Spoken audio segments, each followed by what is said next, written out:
ఈరోజు మీ ఎమ్మెల్యేలే చర్చించుకుంటా ఉన్నారు. ముఖ్యమంత్రిని హైకమాండ్ విస్మరిస్తుందని, ముఖ్యమంత్రిని హైకమాండ్ పట్టించుకోవడం లేదని, ముఖ్యమంత్రిని ఖచ్చితంగా త్వరలో మారుస్తారని చెప్పేసి మీ ఎమ్మెల్యేలు మాట్లాడుకుంటున్న మాట వాస్తవం కాదా? ఈరోజు నేను ఒకటే అడుగుతా ఉన్నాను. నరేంద్ర మోడీ గారి మీద మాట్లాడుతూ ఉన్నారు.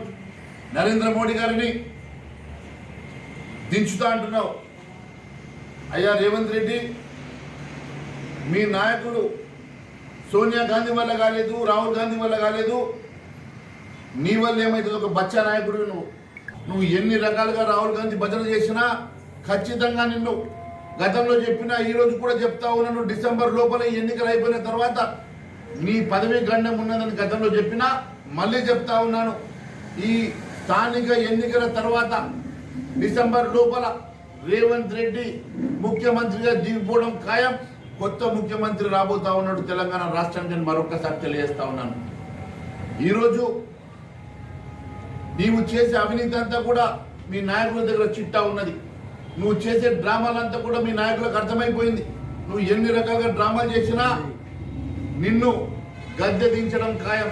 కేవలం రాహుల్ గాంధీ మెప్పు పొందడం కోసం నువ్వు చేస్తున్నటువంటి డ్రామాలన్నీ కూడా మీ హైకమాండ్కి చేరినాయి.